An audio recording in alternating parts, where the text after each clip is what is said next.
Hey gang, welcome back. Oh my lord, this is our first BVI questions, charter questions video thing without any COVID restrictions whatsoever. We did it. We made it. We got through. Now you can travel to the British Virgin Islands. It doesn't matter about vaccinations. It doesn't matter about testing. Oh my lord, if you have a fever, don't go. Otherwise, we're clear to go. I know. It's been a long time since I've talked about the BVI. I've been a little busy with some other things, like a little boat that might be in Savannah at the moment. But you guys have continued to send me a ton of questions, and I've just been neglecting you, sorry. Eventually, the Wandering Hillbilly will make its way all the way down to the BVI. I don't know when. It's not gonna be this coming year in 23, maybe 24. Just hit that. Maybe in 24, but eventually we'll get it down there, and we'll be going down to the BVI, so there'll be a lot more BVI videos. So since you have been sending me questions, I thought, what the heck? Let's just start jumping in and let me answer a few of them, because the business in the BVIs is full scale right now. All the charter companies are getting booked up. They're full. There's a lot going on, a lot of exciting news in the BVI, so let's jump into it, shall we? Hey Alan, didn't know if you were aware, your videos are playing in the TVs at the EIS airport. That's the airport on Tortola when you fly into Beef Island right there. Thought you'd like to know. Thanks for the tips. Definitely made sailing the BVIs a little bit better. Trust me, I get stills all the time. By the way, you're not supposed to take pictures inside that customs area. However, everyone steals a picture and sends it to me. Yeah, I don't know why my videos are playing in the airport there. I guess somebody who works there thinks they're good, so they're playing them. I don't care. That's great. It's wonderful. So when you enter the airport, say hi to me. I really like the music in the background of your videos. Great job. Why don't other YouTube content creators use great music? It must cost a lot. Actually, it doesn't. I subscribe to Epidemic Sound, and it's like 14, 15 bucks a month, and you get your choice of all their music, which is YouTube friendly. And really, it's how you use the music in editing that makes it effective.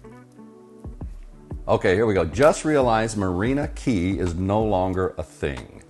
Am gutted. My favorite stop. Are there any options regarding bars, restaurants from a tender, or is it just entertain ourselves on the boat? Yeah, I was a little upset by that when our last trip. In January we went and I realized Marina Cay didn't exist anymore. It used to be so beautiful and so lovely. The hurricane wiped it out. They attempted to come back. It just didn't work out for whatever reason. I'm not quite sure. So go ahead and hit a ball there, because there's plenty of mooring balls there. And yes, take your tender over to Scrub Island, which is just right there. I mean, you can go right on over. The only thing is if you hit a mooring ball at Marina Cay and you go over to Scrub Island, you're not really able to go to their swim up pool, the swim up bar, and all that kind of stuff, because you have to kind of be either a member there or have a hotel room there, or grab a slip at Scrub Island. That's the only other way you can have their amenities, so to speak. If you're out on a ball over by Marina Cay, they're not going to allow you to come in and do that. Which leads me to this question. When you go to Scrub Island, do you take a slip, or is there an option to do a mooring ball? Well, I just kind of answered that question, right? So if you really want all the amenities of Scrub Island and the resort, you have to take a slip there. You got to pay for the slip for the night, right? Another Scrub Island question. Is there a shuttle service from Scrub to Trellis Bay in the afternoon and evening? Yes, indeed. As a matter of fact, if you've ever been on a mooring ball over at Marina Cay, you hear that damn shuttle going back and forth all night long. It goes to like midnight, at least it seems that way, but it's constantly going back and forth from Trellis Bay to Scrub. So if you've ever wanted to go to the full moon ceremony or party at Trellis Bay, you can stay at Scrub Island or hit a slip at Scrub Island, or even just be on a ball at Marina Cay, then go over there and get on a ferry and go across, if you know what I mean. So yes, there's a ferry going back and forth all day, all night long, it seems. Enjoy your videos. What map are you referencing in your videos? The app is called Boating, right? Just go onto your app store and it says Boating, and it's Navionics. And so I always have it on my phone. I always carry it on my iPad, which I've talked about before. And I take my iPad with me on every charter I go into, so that it's consistent, that all of my GPS systems are consistent and I know exactly. And also you can program your routes before you even get there. So Boating, highly recommend. What's the approximate total cost for charter, slips, dining, provisions, etc. for the week for a family of 5? This looks like the perfect getaway vacation, but would love to know a ballpark figure. Well, that is a broad broad question. I mean broad. Because, first of all, are you sailing or are you motor yachting, right?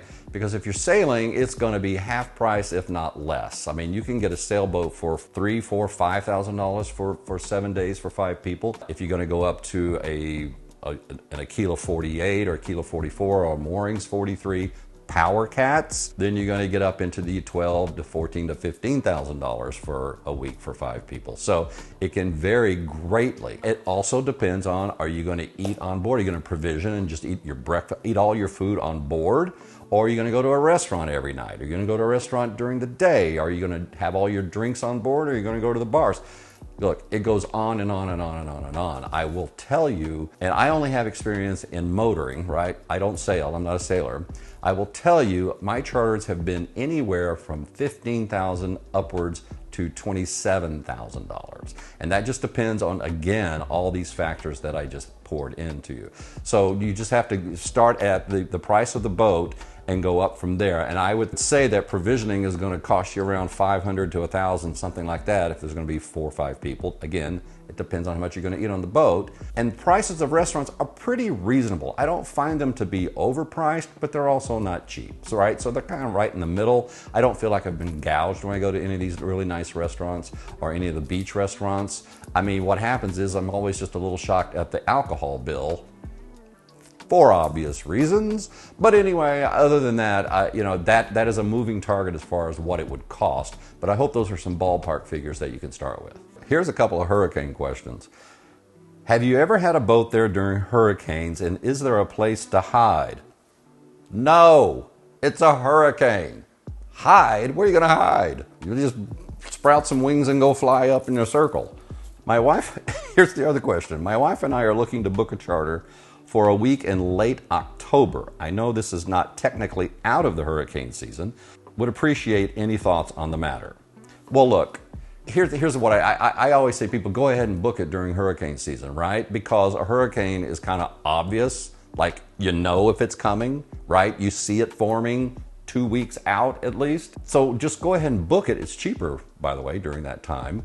And if you see something coming, just cancel it. Look, they're very good at canceling or postponing your trip and then, moving it to some other date. If weather pops up, they're very good about that. So I wouldn't worry about that at all. If you land there and you get on your boat, a hurricane is not going to develop and get to you within a week, right? So you can always just keep checking the weather and know exactly what you're getting into. So don't worry about that.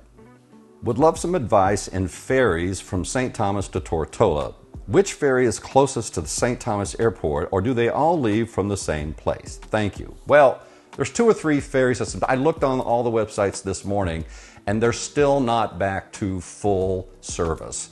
Roadtown Fast Ferry, I believe, is running 4 days a week, maybe 3 days, depends on which week. So that's better than it was doing. It was only doing like 2 days a week about 6 months ago. So they're getting there slowly. And so just keep checking all the ferries. Again, these private water taxis have become incredibly popular because of their ease and how quick they are. I mean, you land at that airport in St. Thomas, you get to your water taxi within 30, 45 minutes. You're at Soper's Hole on west end of Tortola checking in a matter of 30 minutes, and boom, you're to your charter in less than an hour. It's crazy. And the ferries, you gotta go to either Charlotte Amalie Station, right? Or you gotta go to Red Hook, which is on the other end of St. Thomas, and wait for your scheduled ferry. So that you may be waiting an hour or something. Then you get on the ferry, and it's an hour-long ferry ride, depending on where you're going. Roadtown is an hour. Soper's Hole is a little less. But anyway, it's just time-consuming to do these ferries. So if you can do a private water taxi, that's the way to go. They're not cheap, okay? They're going to be between $600 and $1,000, depending on how many people you got. But you can split that up, and that's round trip, and they check you into the country really fast. You give them your passport, you zip over there, and you're checked in. The ferries, it's a little bit more of a process. You got to go through customs, what have you, but it's only $100. So it's up to you how you want to do it. But check all of the ferry schedules because they are still a little inconsistent. You've got Native Sun, you've got Roadtown Fast Ferry, and I think Smith's Ferry is another one. But check on all of those. Oh, forgot, I really didn't answer the question. The closest one to the airport is the Charlotte Amalie Station. And that's Roadtown Fast Ferry, which will take you from Charlotte to Roadtown Tortola. Just booked our first trip to the BVI in 23. Tell me one thing you would have done differently on your very first trip.